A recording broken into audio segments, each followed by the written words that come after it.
Hello guys, what's up? So I'm back again for another tutorial video. So in this video, I'm going to show you how to install Microsoft Teams on your PC or laptop. So if you're interested, just keep on watching. But before all that, if you are new to my channel, consider to like and subscribe for more videos like this. And also, you can comment down below if you have something that you want to make a tutorial about. So without further ado, let's start the tutorial.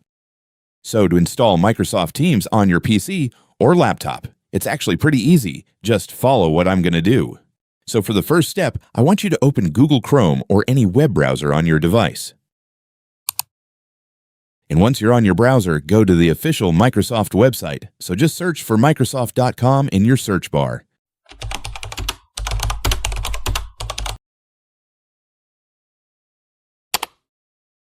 And once you're on the Microsoft website, click on the All Microsoft drop-down menu located at the top of the page.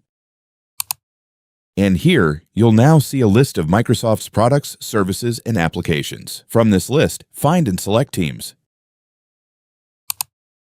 And after that, you'll be redirected to the Microsoft Teams page. So from here, simply click the Download Teams button.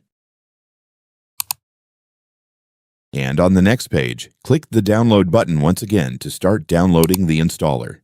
After that, the Microsoft Teams installer file will automatically be downloaded, so just click the file to start installation. And then the installation process will begin. Just wait for Microsoft Teams to finish installing on your computer. This may take a few moments depending on your device. And once the installation is complete, Microsoft Teams should launch automatically. If it doesn't, you can simply open it from your desktop shortcut or through the Start menu.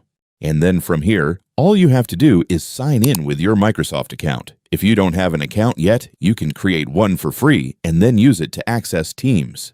And that's it, guys. Congratulations, you have successfully installed Microsoft Teams on your PC or laptop. You can now use it for online meetings, team collaboration, messaging, file sharing, and much more. Thanks for watching, and I'll see you in the next one.